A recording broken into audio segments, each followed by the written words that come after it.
My name is Eliza. I'm 42. And until today, I believed I understood my marriage. The dawn light filtered through the kitchen window, casting gentle shadows on the worn countertop. I moved through my morning routine with the kind of mechanical precision that comes from decades of practice, grinding coffee beans, measuring water, and setting the kettle to boil. Each step felt oddly comforting, a cocoon of normalcy amidst the brewing storm. As the aroma of coffee swirled around me, I placed his favorite mug beside the laptop, ready for when Mark finally rolled out of bed. I had often imagined mornings like this as little tokens of love, small offerings that kept our bond warm. Today, though, a soft echo of discomfort gnawed at me as I glanced at the glowing screen. Something urged me to pause, but curiosity overrode my instinct. I leaned closer and saw it. An email thread opened in a way that made my heart race, letters transforming into a horror I never anticipated. My hands trembled as I peered at the screen, reading the casual intimacy woven into each line. The shocking words leapt off the screen, like jagged daggers piercing the dull hum of ordinary life.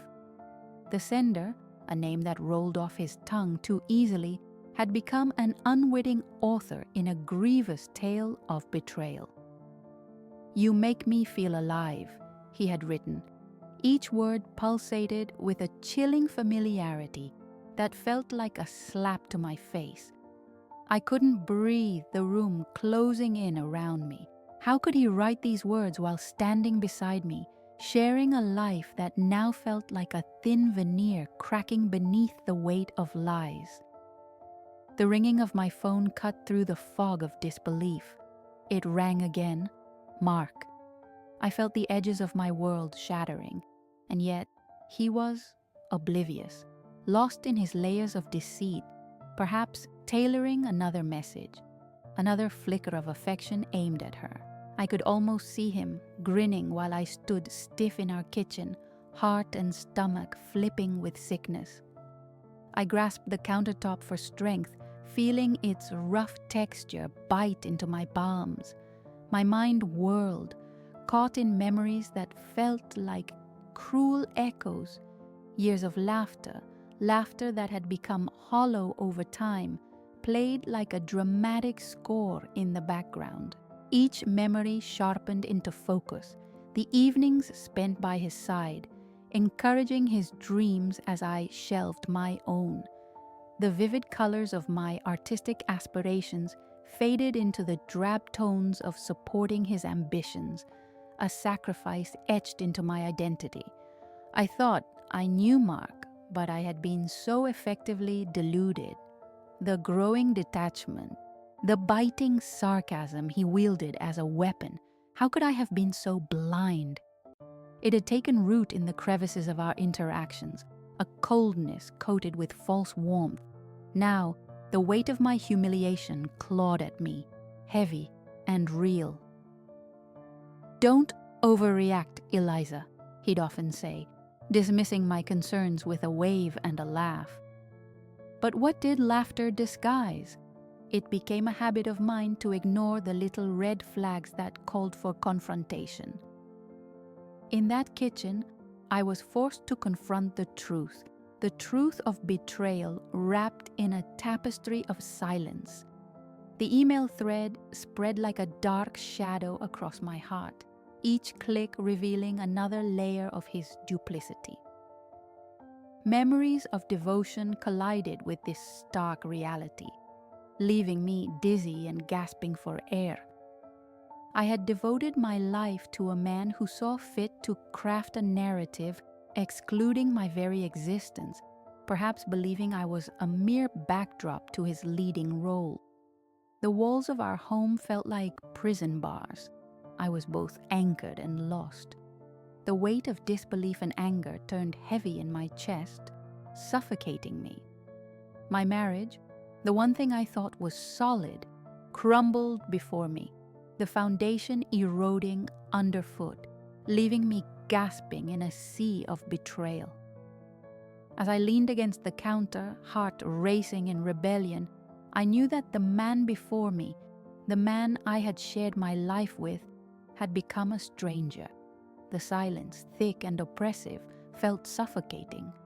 I was an invisible woman caught in the crossfire of his theft, trust, dignity. My very identity had been pilfered without a thought. Every element of my life rushed back.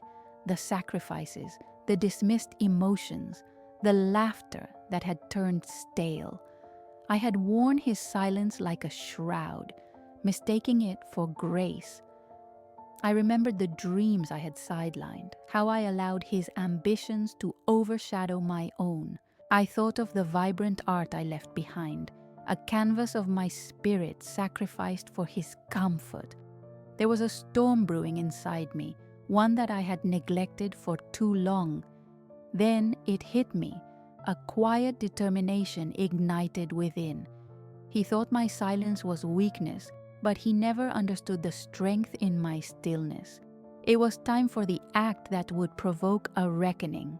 Something deep inside whispered that this was but the beginning of reclaiming my narrative, as the tides of humiliation turned to roiling undercurrents of purpose. My heart swelled with a newfound power, and as I stood there, a true vision began to form amidst the chaos marked by his betrayal. In the days that followed, my life felt like a slow-motion descent into exile.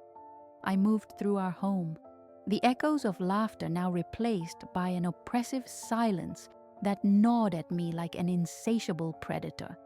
It was my sanctuary, yet it had morphed into a haunting echo chamber of my shattered dreams. Mark continued his routine, indifference cloaked in a veneer of normalcy. I felt like a ghost wandering through familiar halls, invisible and unheard, a mere wisp of who I once was. Each room carried a memory, each corner a fragment of the life I once cherished. I recalled moments that now felt tainted, the way I cheered him on as he climbed the corporate ladder, pouring my heart into his success while neglecting my own aspirations. "You're so supportive, Eliza. I couldn't do this without you," he'd say, his voice dripping with feigned sincerity, the very words now echoing with a dark irony. Sitting in the guest room, stripped of my former space, I stared at remnants of my past, a canvas half-finished, paintbrushes caked with dust from disuse. That vibrant red I had once loved now felt like a cruel reminder of possibility lost. I gingerly picked up a brush, its rough surface a distant echo of creativity I had sacrificed at the altar of Mark's ambitions. I longed to escape, to pour myself into art again, but the memories of his dismissive laughter became chains that tamed my spirit. I blinked back tears, remnants of warmth slipping through cracks in my facade. I turned my attention to a photo hanging on the wall, a snapshot of happier times, an anniversary dinner we had shared, our smiles radiating joy in that moment. Yet, beneath the surface, the shadows of discontent now lurked, revealing the neglect that had festered like a wound. I remembered how I'd brushed away my own needs, always prioritizing his comfort, aligning my happiness with his approval. The past haunted me, yet it was also a mirror reflecting my sacrifices. The long-forgotten art shows I had turned down, the gallery invites that gathered dust in my drawer, all for the sake of being the supportive partner he demanded. "You'll have your time, Eliza," he'd reassured me, but time had slipped away like grains of sand, leaving behind nothing but an empty shell. Every evening, as the sun dipped below the horizon, I lay in my cold guest room, suffocated by the weight of disdain I had learned to endure. That silence between us felt heavier than any argument we ever had. It screamed louder than any shout. I replayed our last fight, the way I had been discarded like an unworthy ornament in his eyes, a broken wave crashing against the stark rocks of reality. A sense of hopelessness wrapped around me like a suffocating blanket. I became an observer in my own life, reviewing the subtle moments where I had ignored my instincts. Gathering strength felt impossible as self-doubt crept in like a thief, whispering poisonous thoughts. Am I too sensitive? Was it my fault?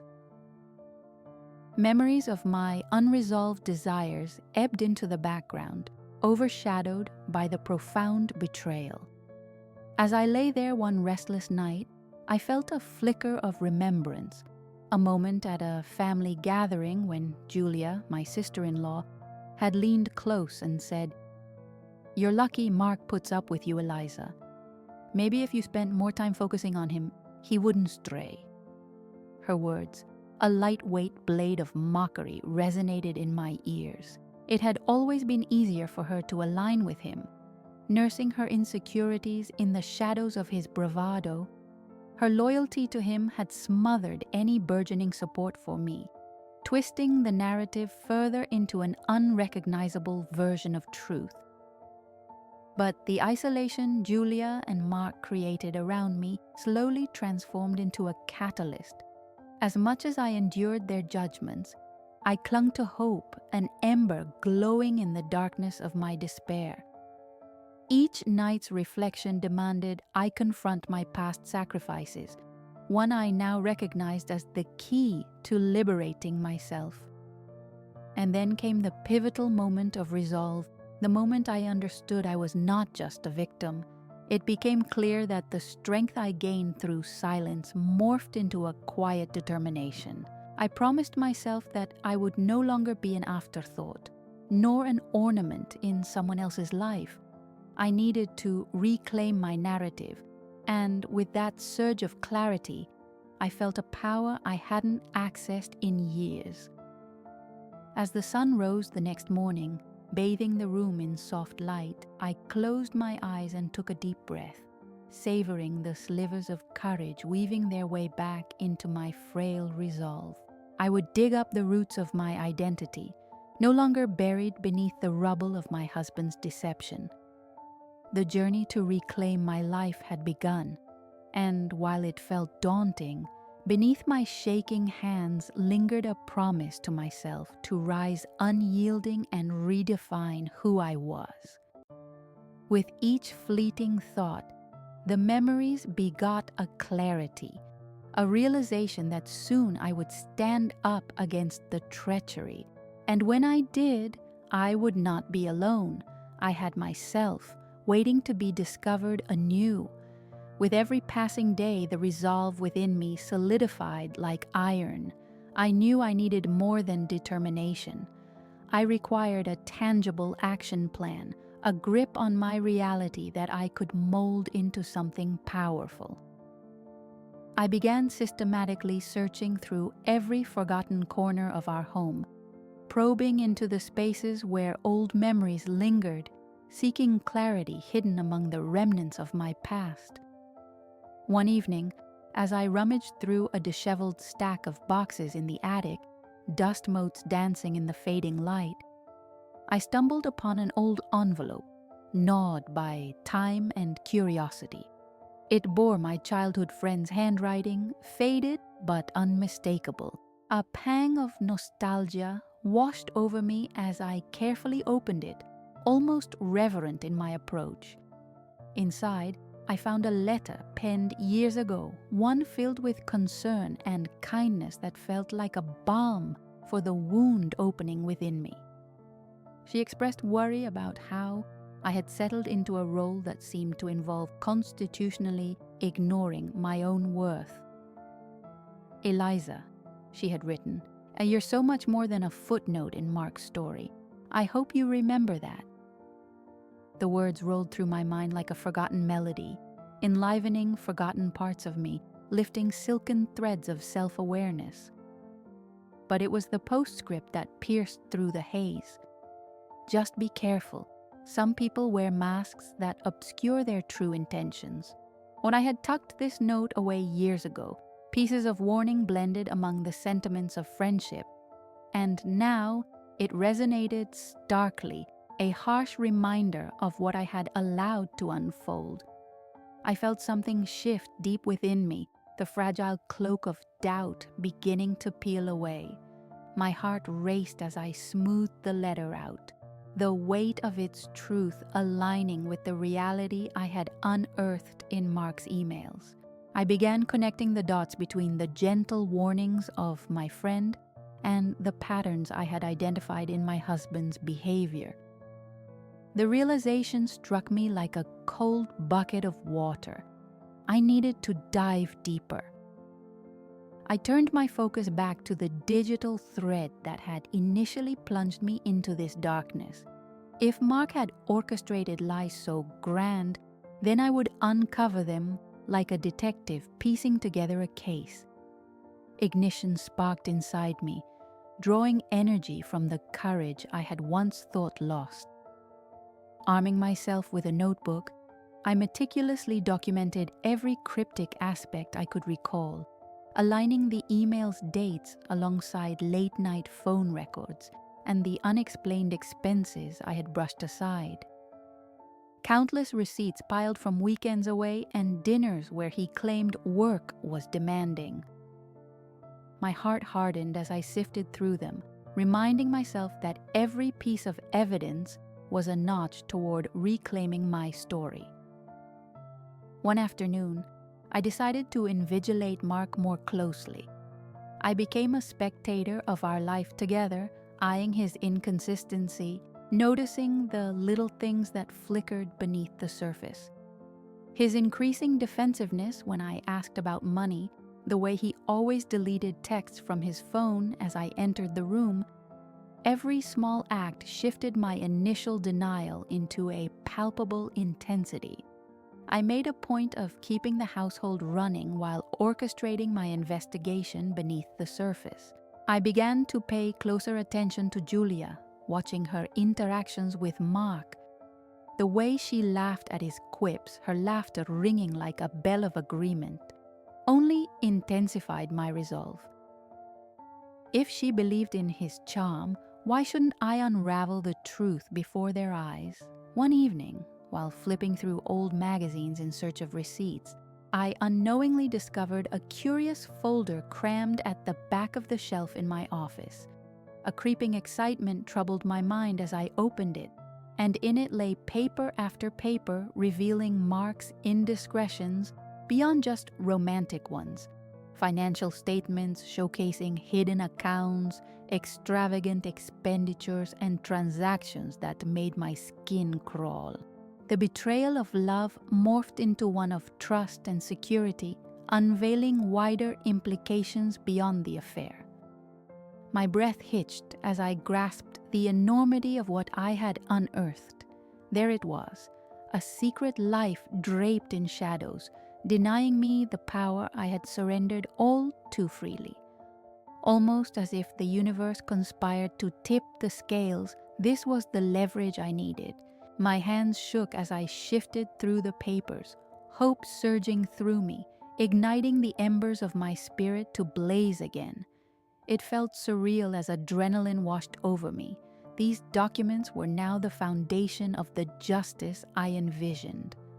My heart raced as I returned to the kitchen after meticulously gathering my newfound intelligence, a renewed sense of purpose enlightening my every step. The lawyer said he had seen cases like this before, and there was a way to reclaim your voice, I recalled. His words echoed in my mind like an incantation, a spell to make things right.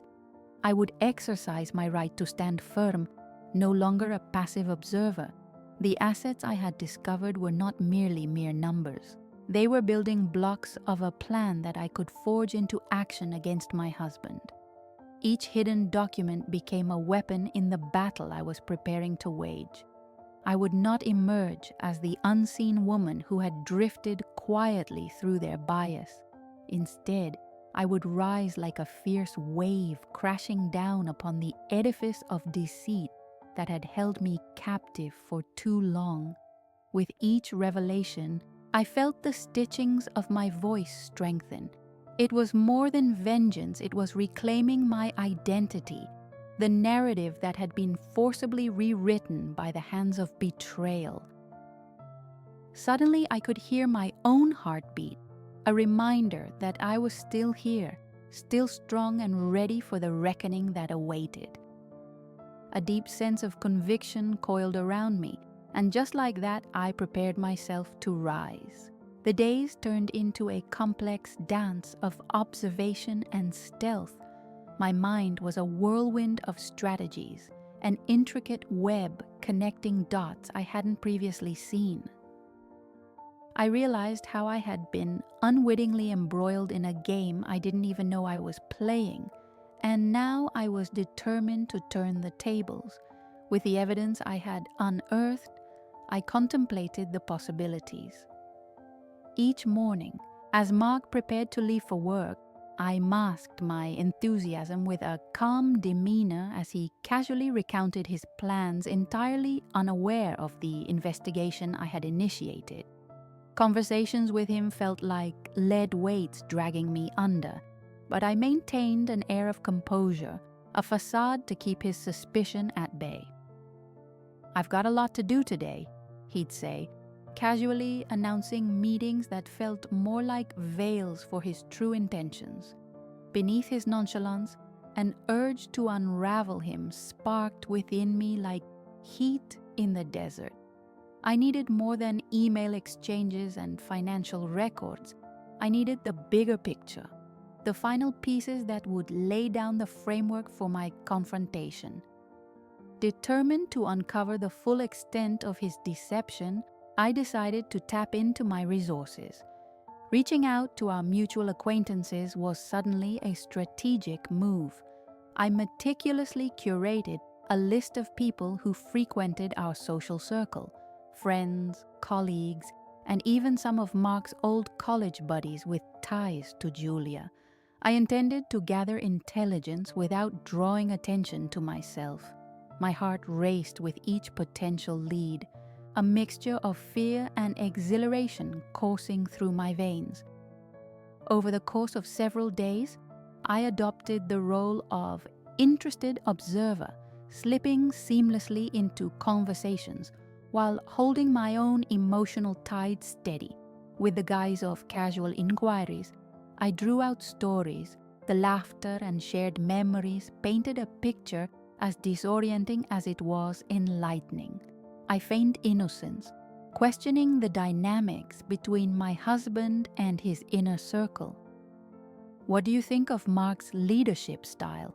I'd ask, planting seeds of curiosity while tightening my grip on information. It was during one of those encounters, a casual lunch with a former colleague of Mark's, that I noticed an interesting shift.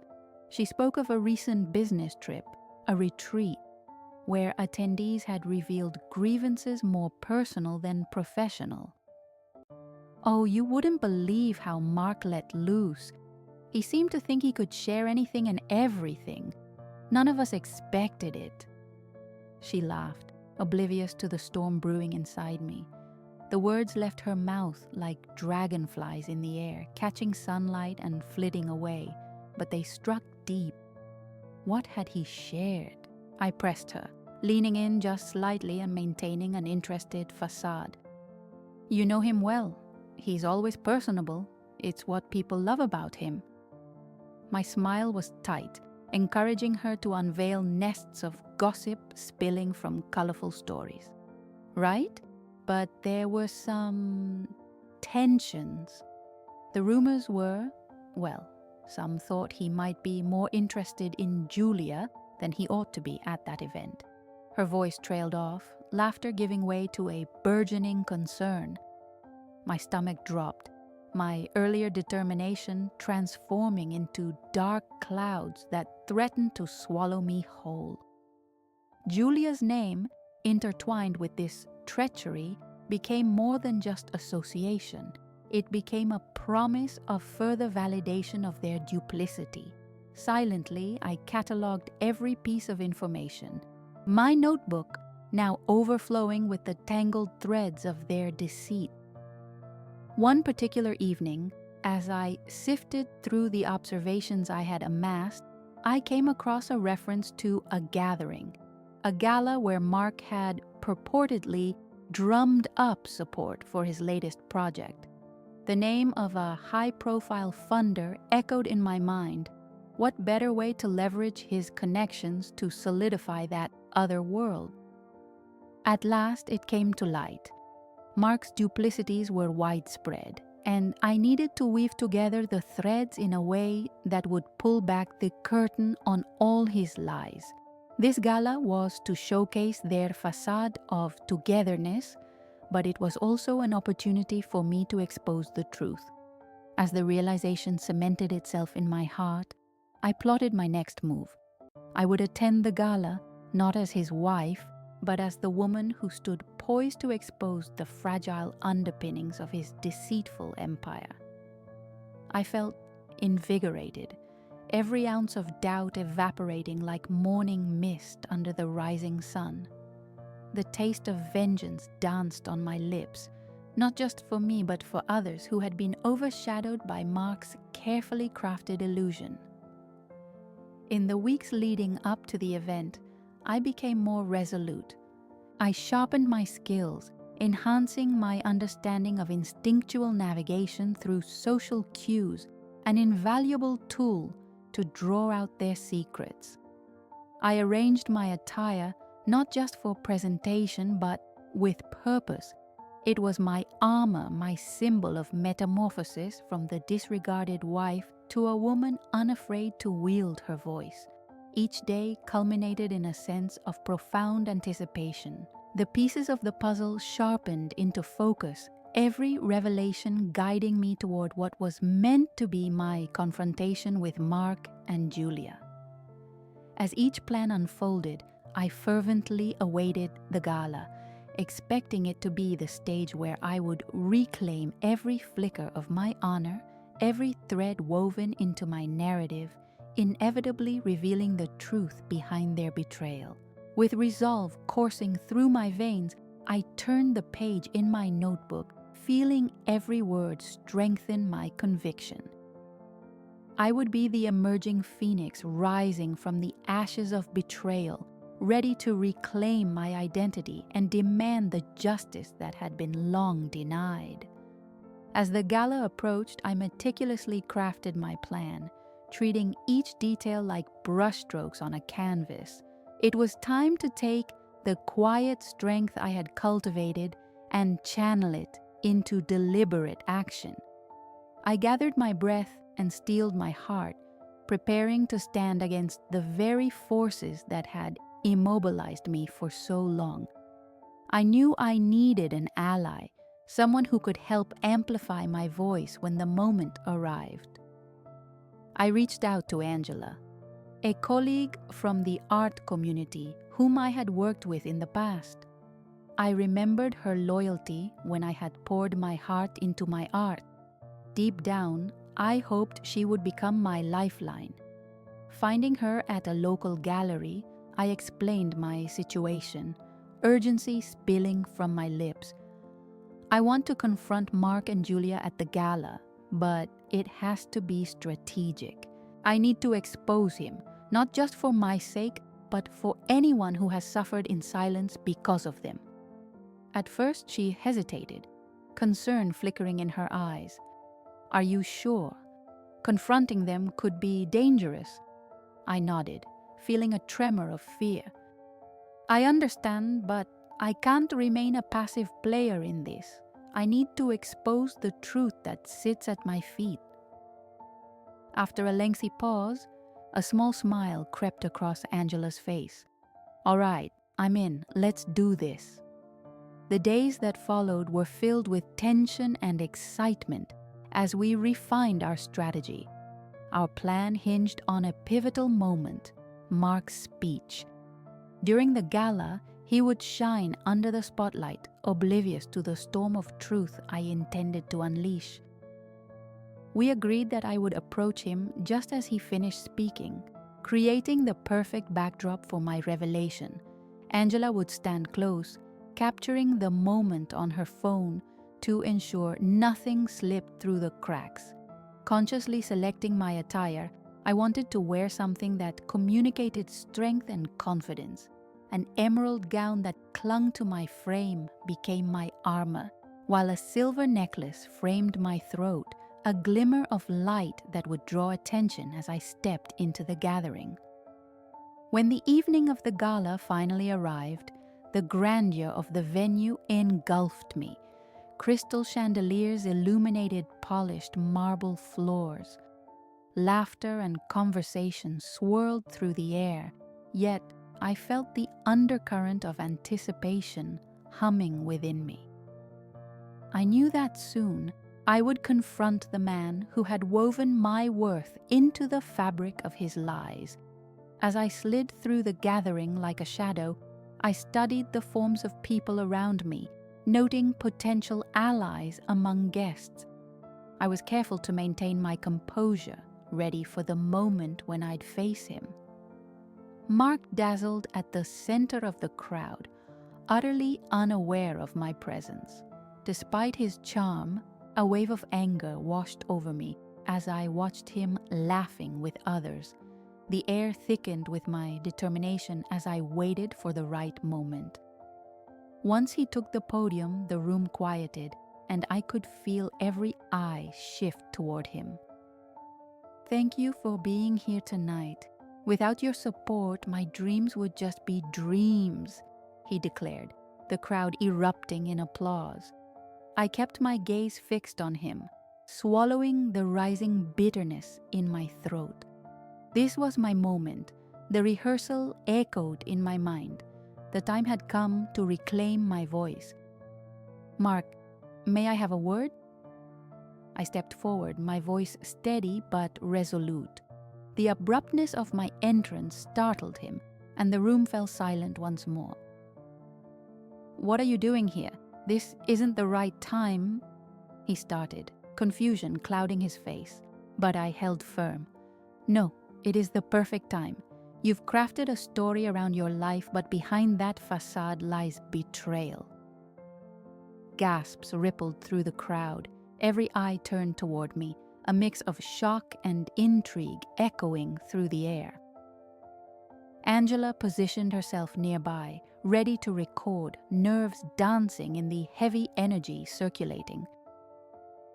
"No more theatrics, Mark. You've shrouded the truth for too long. I have proof, and it's time to expose what you've hidden." In that moment, I produced the evidence I had hidden within my clutch, displaying it like a banner declaring my truth to the world. The tension swelled as I faced him, finally unshackling the burdens I'd shouldered for far too long.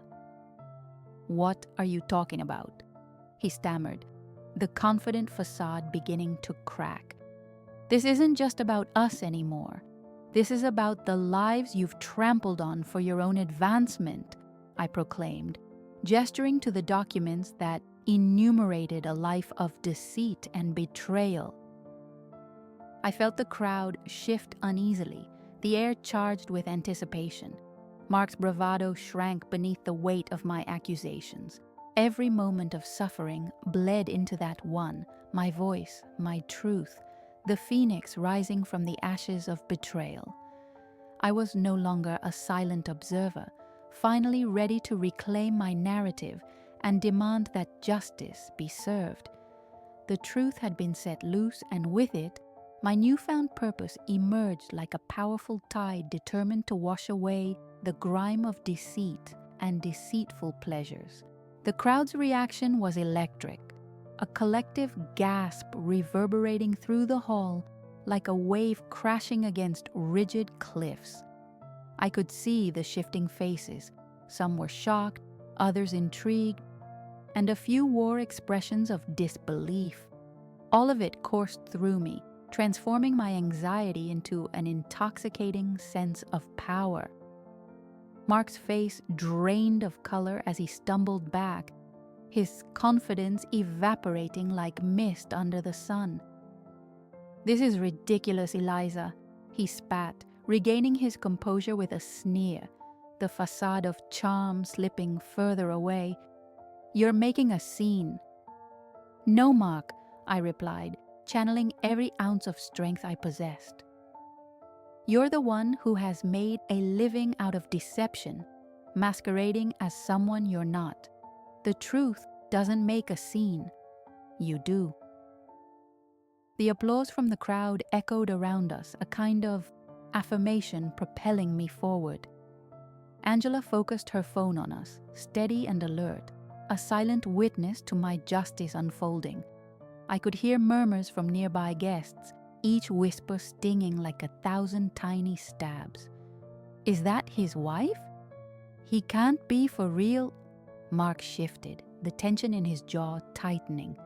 He glanced around frantically, searching for allies who could prop him back up. I realized then that I could smell his panic, sharp and corrosive. He wouldn't be able to paint this portrait of power he so desperately clung to in front of all these people. "What are you even suggesting, Eliza?" he pressed, his voice shaky. I swallowed hard and took a step closer. "I'm suggesting you answer for every lie, every betrayal, for every person you've trampled on in pursuit of your success. This isn't just about our marriage anymore. This is about your character, or the lack of one." The murmurs grew louder now, a collective tension building like storm clouds ready to burst. I could feel the room shifting toward a boiling point, all eyes fixed upon us.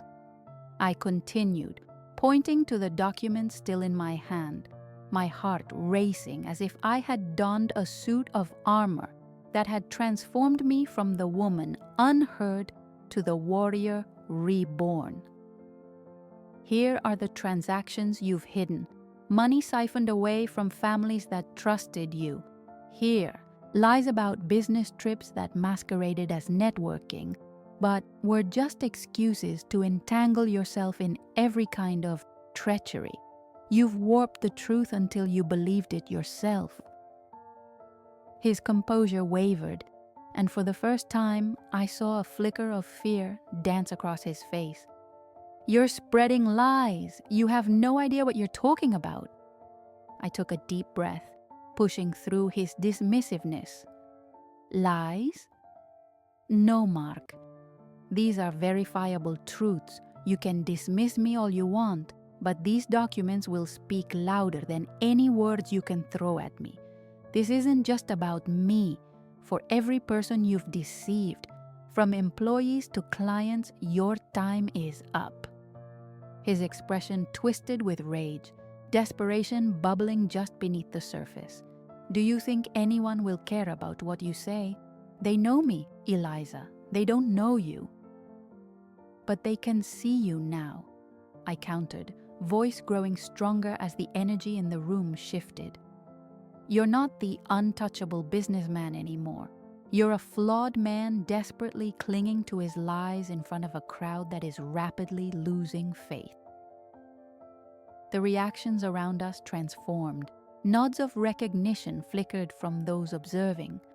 Friends who had previously admired him now exchanged glances brimming with doubt, unable to reconcile the man they thought they knew with the truth unraveling right before their eyes. "Don't force me to expose your sordid secrets to the world," I pressed on, emboldened by the turn of tide. "I'll go to the press if I need to. I'll take it to court. You think you can intimidate or silence me? Your empire depends on control and fear. But today, that fear is in your eyes." An uneasy silence settled momentarily, and I could almost hear the collective heartbeat of the crowd, realizing they were witnessing the unmasking of a tyrant. "Enough!" Mark thundered, his voice booming. but his facade was crumbling with every furious breath. The veneer of control he had maintained for so long was slipping away, revealing the depth of his rot beneath. "You're making a fool of yourself. You'll regret this." "No, Mark," I interrupted, raising my chin defiantly. "We both know who the fool is here. You've built your life on deceit. I will not let you drag me down with you." His face twisted with fury now, a growing recognition that he was losing the power he had so ruthlessly wielded. The air felt charged, my heartbeat intensified, a rhythm of vindication thrumming like war drums. Mark's expression shifted, a mix of fury and fear bubbling underneath, and disgust rippled through my core as I saw him turn to the audience. "This is a personal family issue," he bellowed, desperation twisting his features. "There's no need for anyone to be involved. You all know me. Trust me." But the gaze of the crowd had changed. Questions lingered in the air, doubt distilled like a potent potion. Who was the real Mark now, standing exposed under the harsh light of truth?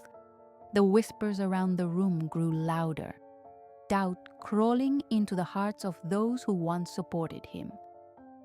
"The truth cannot be silenced," I declared, feeling the weight of every painful memory transform into a powerful ally.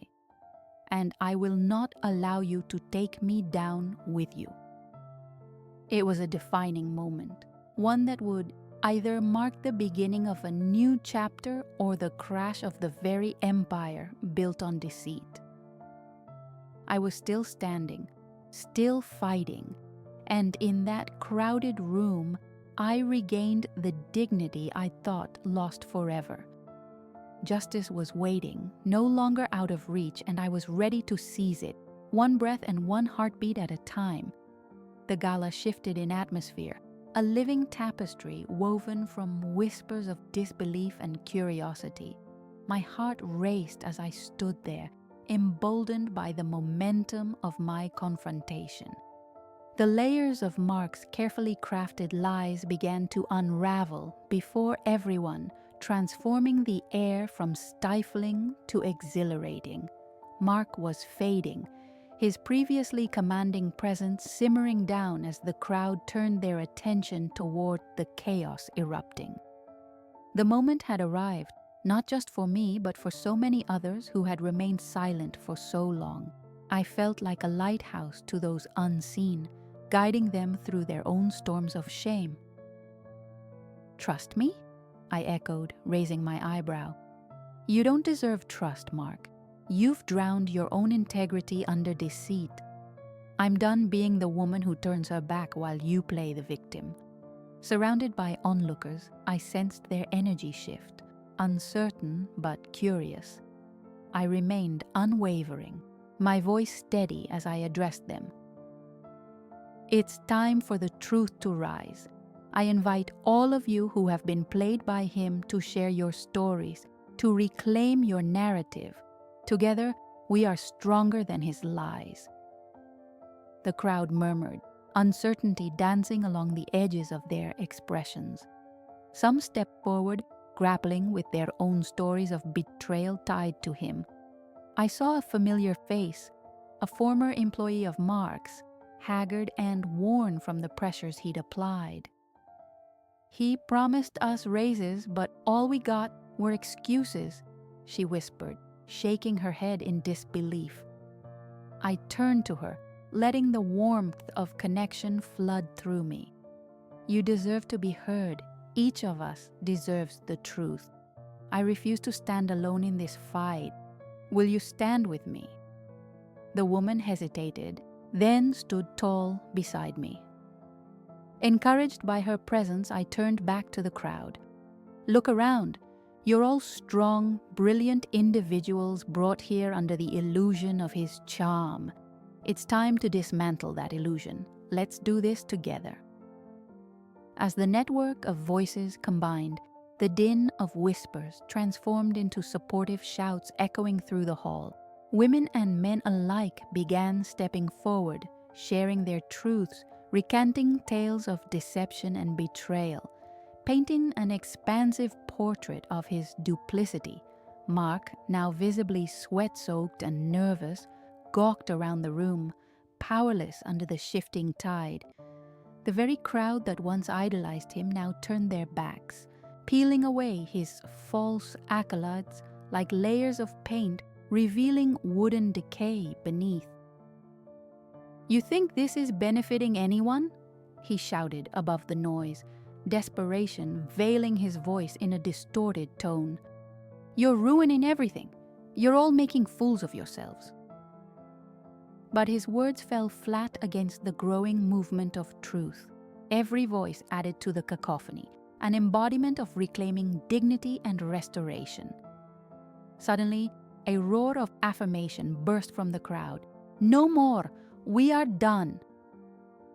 The cheers enveloped the space, and the echoes of my worries dissipated into the night air, replaced by new possibilities. With each moment I felt lighter, unburdened from the shackles of shame and defeat I once bore. I turned to Angela, who stood amidst the swells of voices, pride radiating from her. She was capturing every glimpse of truth unfolding, her support igniting a broader sense of courage. As Mark's world crumbled under the scrutiny of his lies, the energy in the atmosphere shifted, breathing life into my dreams. No longer was I defined by his betrayal, but by the collective strength of those who refused to remain in silence. Together, we had ignited the spark that transformed pain into power. When the frenzy subsided, Mark stood forlorn, a man stripped of pretense and support, finally tangled in the web he had woven. I took a moment to absorb his downfall, a revelation that washed over me like sunlight breaking through clouds. Yet, as I turned to leave, I felt a swell of compassion inside me, an understanding that he too was a human being, a man trapped within his own choices. I wished him no harm, only the awakening that comes from facing the truth he had long ignored. The weight of regret hung heavy, his destiny irreparable through the eyes of those gathered. The decision to walk away was mine, a declaration of my independence. As I exited the venue, I felt free for the first time, the shadows of self-doubt no longer lingering at my heels. A new chapter awaited me, an opportunity to explore the world unclouded by betrayal. I would channel this energy into my art, creating pieces that spoke of resilience, justice, and new beginnings. Every stroke of paint would reflect my journey, a narrative forged not in shame, but in recovery. With my head high, thoughts swirling with possibilities, I stepped into the night, ready to embrace life with open arms and a bright future ahead. My past would not define me. It was the foundation upon which I would build my new life.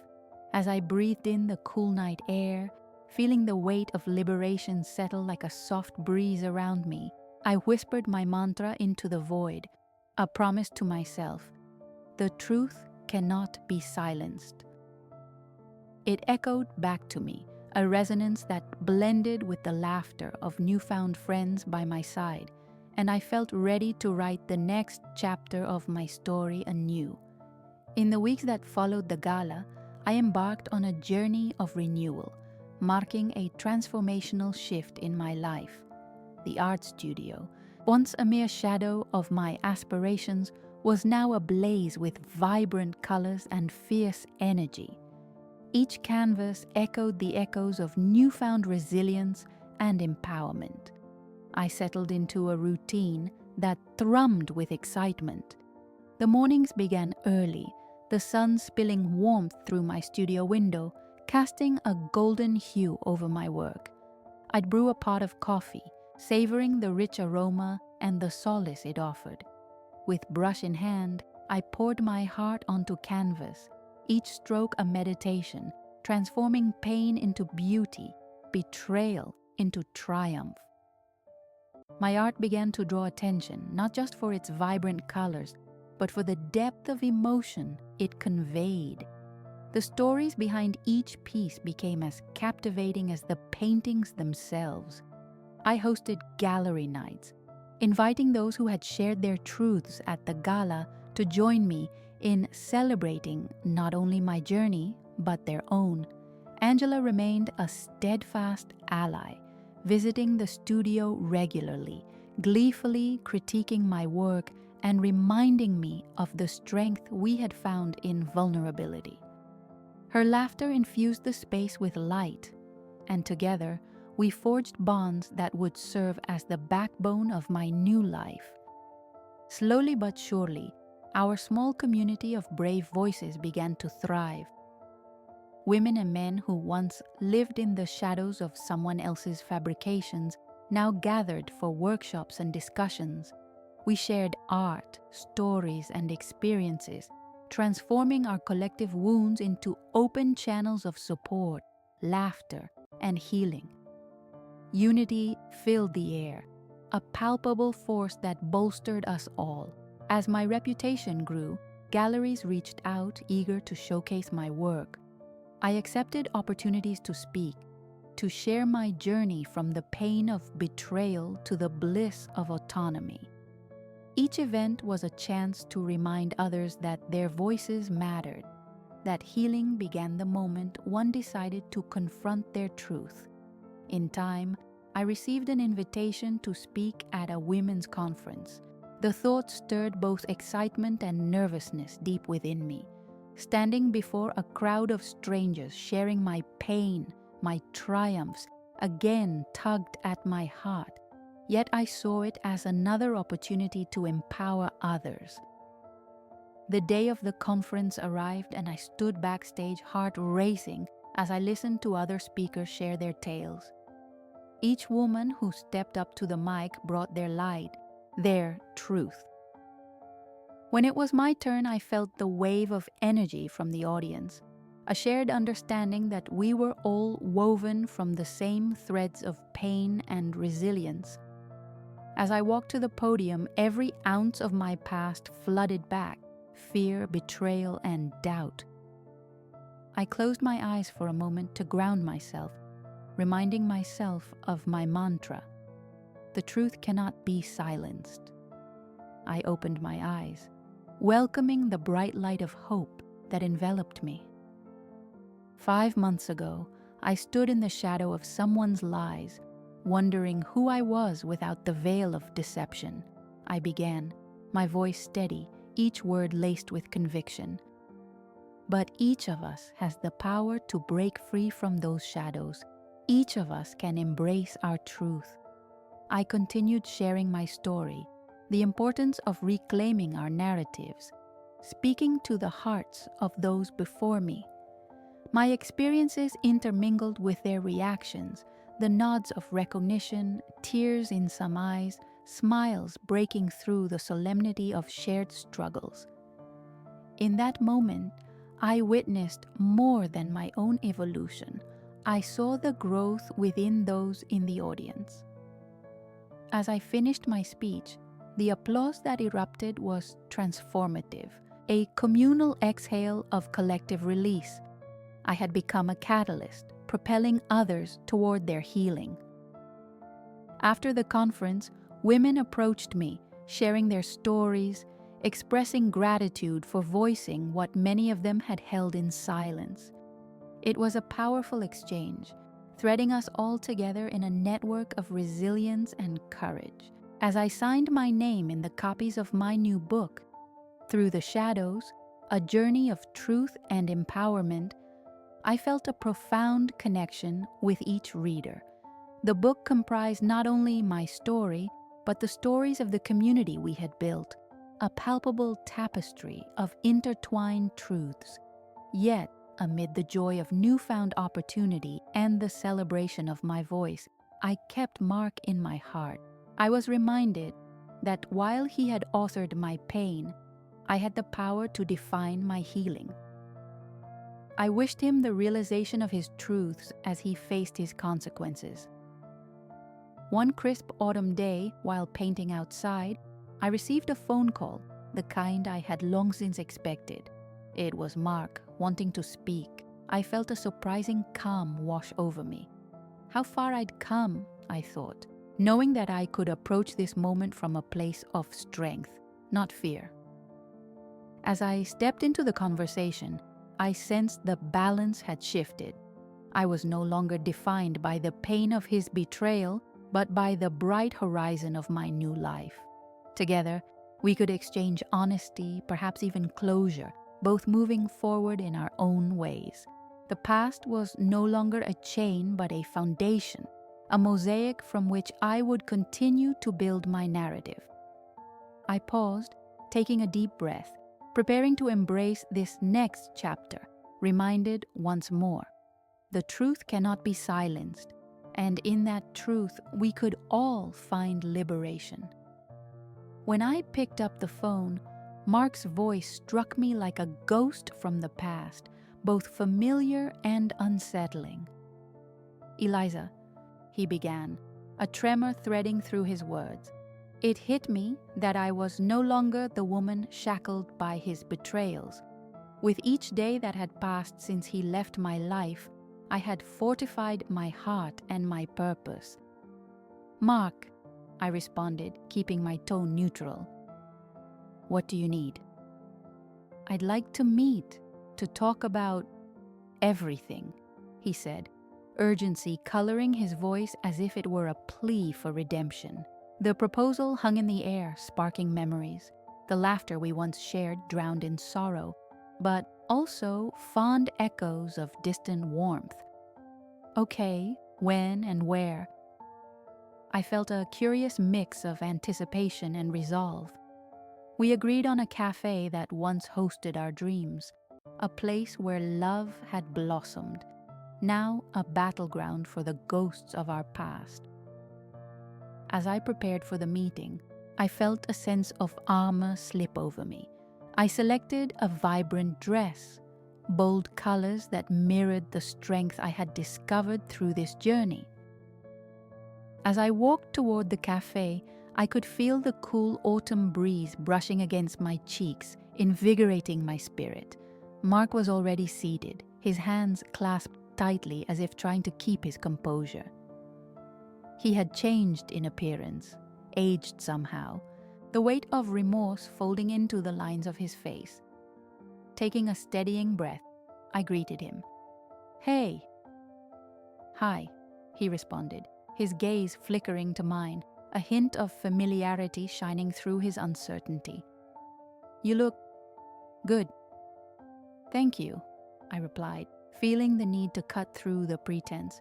"So, what do you want to discuss?" His deep breath spoke volumes before he even spoke. "I want to apologize for everything, for the lies, the betrayals, and the pain I caused." His tone was sincere, albeit trembling, raw honesty spilling from his lips. "Surely you know there's a lot to unpack there," I replied, matching his somber tone but importantly keeping my heart steady. "You shattered my trust, and it was no small thing." "I know," he said, sorrow deepening his expression. I didn't realize how profoundly I could hurt someone.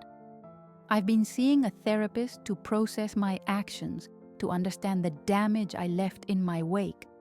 It's taken time, but I see it now. Each word cut through the layers of hurt in my heart, revealing a complicated mix of anger and responsibility, fingers tracing familiar scars. "You hurt me deeply, Mark. It's taken months for me to reclaim my identity," I asserted, allowing my voice to steady as I leaned forward. "I've had to learn about my own worth." "I understand. I know you must hate me," he sighed, a sound of regret that hung between us. "But I never wanted to hurt you. I lost sight of what mattered, and it haunts me every day." His expression, now pleading, resonated with something deep inside me. You've changed, Mark, I acknowledged. But change doesn't erase the past. I don't expect forgiveness, he said, a flicker of hope dancing in his tone. I just wanted you to know how sorry I am. In that moment, I felt a surge of strength rising within me. While I had navigated my pain emerging through creative expression and self-empowerment, I realized I could also extend compassion. It's good you're seeking help, I offered softly.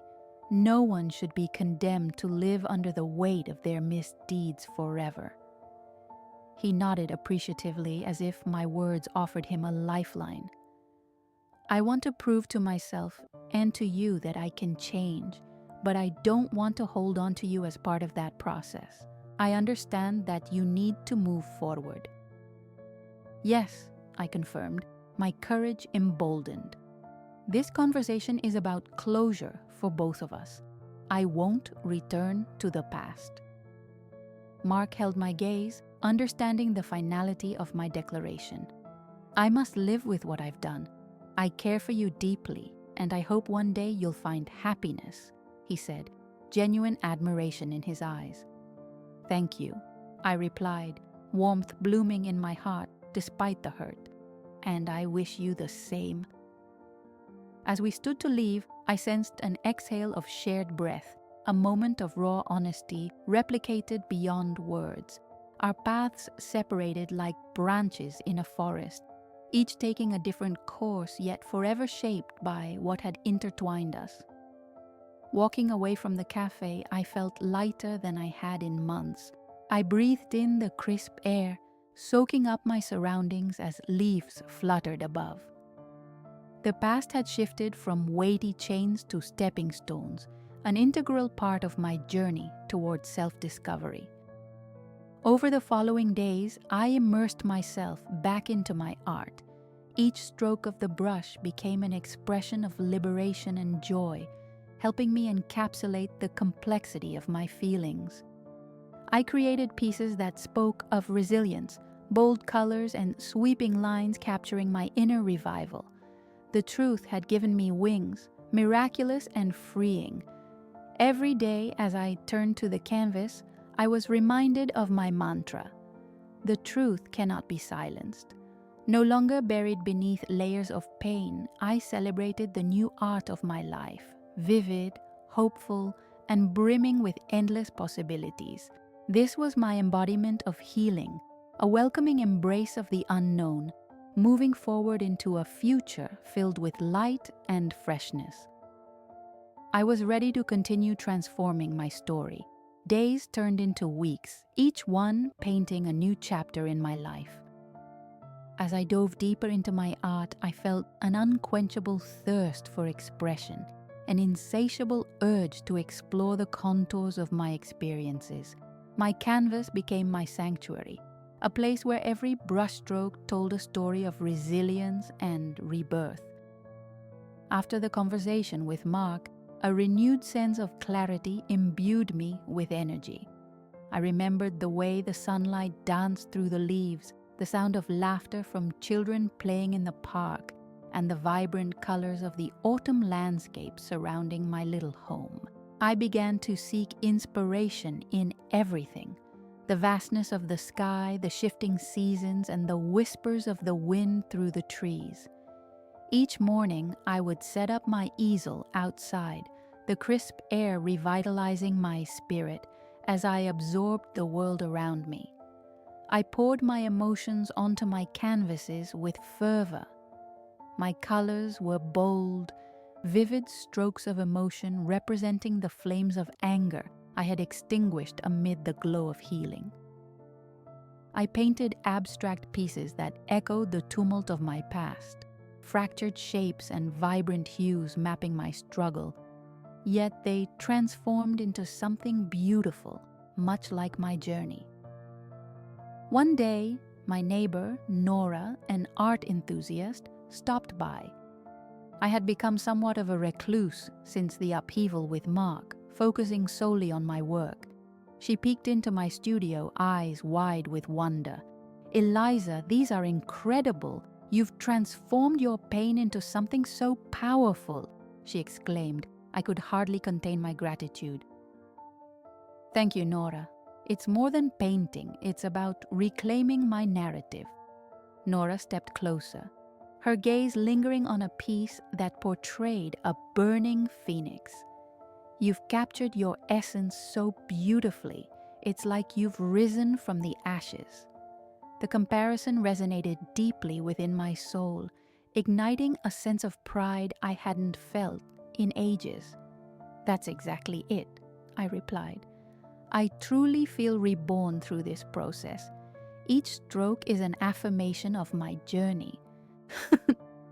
Have you thought about sharing this with others? She prompted gently.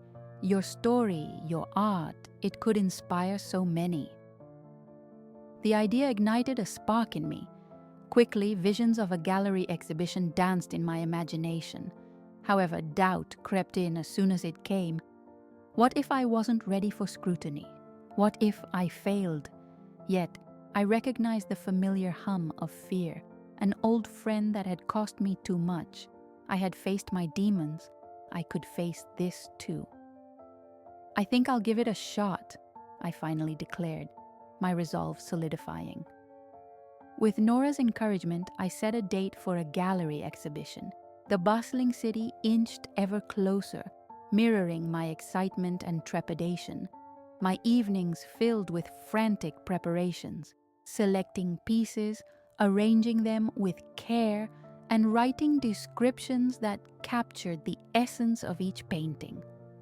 I poured my heart into every detail, hoping the emotions that lived within my brushstrokes would resonate with those who viewed them. On the day of the exhibition, I felt a flutter of nerves.